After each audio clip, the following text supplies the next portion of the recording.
Hello, welcome to another edition of The Olive Tree with me, Julia Fisher, and my guest, Yonatan Arnold, who lives in Haifa in northern Israel, where today he is the pastor of a Messianic congregation and a professor at the Israel College of the Bible in Netanya. Yonatan was born in Israel, but then left for many years in which he had to find himself. His story is one that many Israelis would identify with. So listen into our conversation as Yonatan unfolds his story. I was born in Israel and raised on a kibbutz in the north, and my parents are actually from England, so I'm British also. And both my parents were born in London, but my mother came when she was 2 years old, so it was around 1949, 1950 with my grandparents, and they came to establish the kibbutz, and it was just after Israel was declared a state, and so they were a part of the pioneering movement. Wow. And I grew up on that kibbutz. But when I was pretty young, we moved to the center of the country and moved around a bit more. I should mention where the faith maybe comes in is actually when I'm pretty young, maybe when I'm 10, something like that, because my cousin came to the Lord. She came to know Yeshua.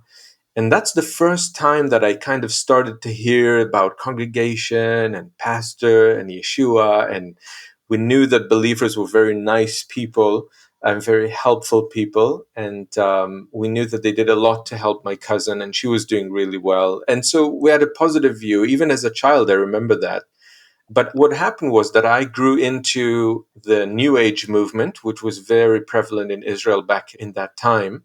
And I'm talking about maybe 1980s and 90s. And so lots of people my age were into all kinds of meditations and healings and tarot card reading and everything spiritual that you can imagine. We used to have festivals in Israel happening in the summer, and thousands of people would go, and it would be all about the New Age. So that's the atmosphere that I grew up in, just with everyone around me and the atmosphere in Israel at the time.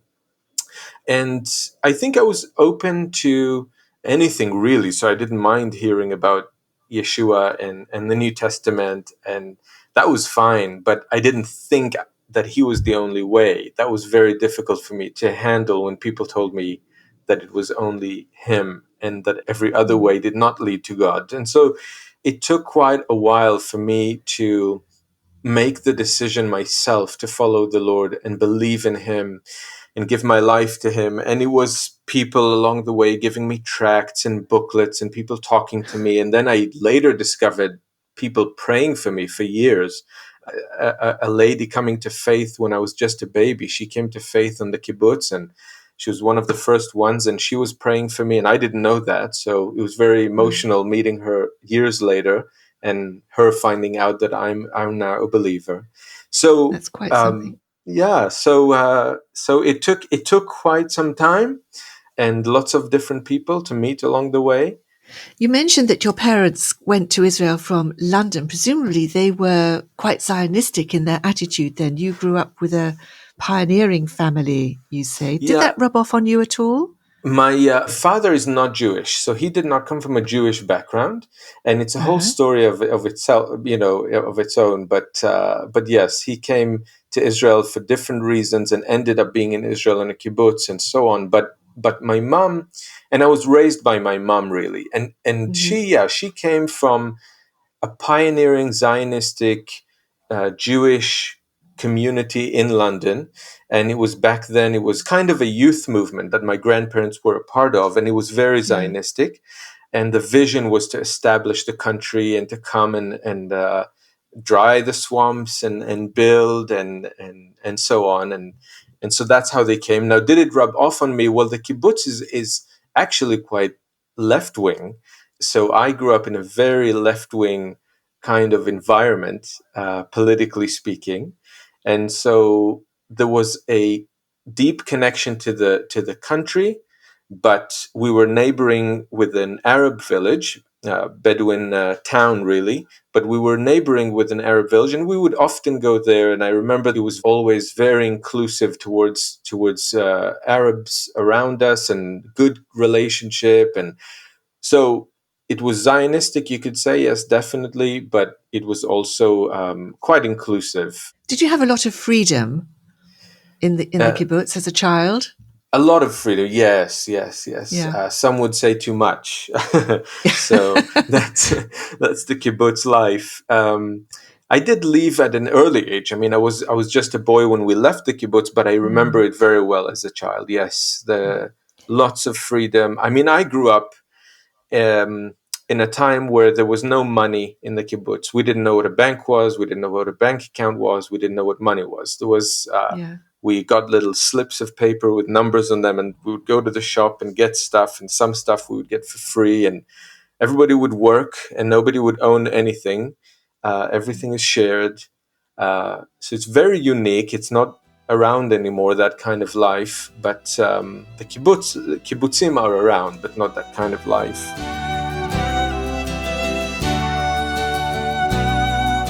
So fast forwarding then, you Yeah. left the kibbutz, grew up, went to school. Presumably you had to then at some point go into the army.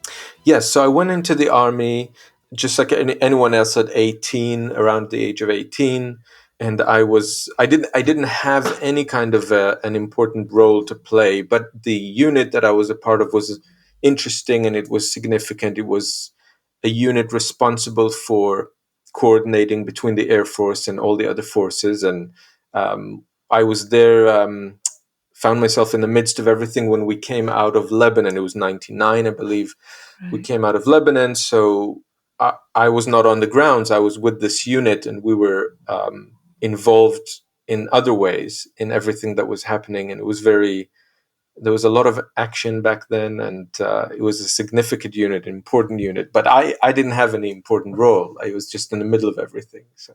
How many years were you in the army for then? What sort of an impact did it have on your plans and how you saw your life progressing? Yeah, the army service for men is 3 years, but I Hmm. actually found my way out after a year and a half. I really was frustrated by the system, and I was not a believer then, and I just found my way out. Somebody said you could do this or that, or say this or that, and you could find your way out of the army, and that's all I wanted. I was quite frustrated. I felt it was a waste of time, and I think if I was a believer, I would obviously look at everything very differently, but. So yes, I served for a year and a half, and So what were you wanting to do at that time, Jonathan? What was driving oh, you? I was quite confused, quite lost because, like I said, the atmosphere was more like New Age, and it was. I didn't know what I wanted. Yeah, I wasn't sure what I wanted. I know I had spiritual hunger. I know I had a desire for finding truth, and I knew that there was more than this material world around me. I knew that, but I didn't know exactly to put my finger on it. And it's interesting because when I did finally come to the Lord, and I gave my life to Yeshua, then I knew that is what I was looking for all along. But if you asked me back then, I didn't know. But everything that I wanted was found in Him. And so it's hard for me to say then. If I think back, Yeah. I don't know what I wanted. I So don't how think I long did can. this struggle go on for? It was just a journey that went on for years. From a Ah, very young age, I was drawn to mystical things and spiritual things, and I was very intrigued just from a very young age as a teenager. And so it went on, and in the army as well. Um, and um, and that's something that led me from place to place, and I was speaking to people, meeting different people, different religions. um, so I don't think that if you asked me back then, I wouldn't say it was a struggle, but it was a journey, and I was trying to find truth. um, yeah. so so you came out of the army. What were Yeah. your plans after that? Did you just wander or did you leave the country? Did you ever want to leave Israel? Yes, very Yes. much so. Israel. I grew up. I grew up in. Well, there was two main reasons for wanting to leave Israel, and one was the. Well, maybe three. One was the security, the situation with terror attacks. Because when I grew up, I remember in high school, it was just the Intifada, and it was. it was just really bad. Sometimes we would come to school and, it'll be 8 o'clock in the morning, sometimes before, and there would have been already 2 bus bombings and dozens of people dead or injured. And this would happen quite regularly, cafes, restaurants. So things blowing up around you, you're not feeling safe. It's amazing how different it is right now when I think about it, but it was a very different world back then. And I think that was a constant pressure, a constant stress, and you just want to leave. And maybe that's one of the reasons we my generation, we all went after the new age as well. It's a way of escape. I don't know, but so that's one reason. The second reason was religious oppression. We felt, me, others around me, felt very much that it was the Orthodox Jewish oppression. So, I grew up in a secular home. We weren't atheists, but we were secular in the sense that we didn't practice religion. And we felt very oppressed by all the rules, and that was making it difficult. And and what was the third one? I thought there was. Oh yeah, of course, the third one was the financial situation. It was very difficult, just struggling all the time, constantly. I didn't come from a family with money, and it was just a constant struggle. And my mom had a little business where she had a kindergarten, and it was just very, very difficult all the time, constantly feeling like there's no money and there's no hope and we looked outside. We looked to England, we looked to America, we looked to other places around us, and we thought the grass looks much greener over there. You've been listening to Yonatan Arnold sharing his story, and we'll hear more from him in next week's programme.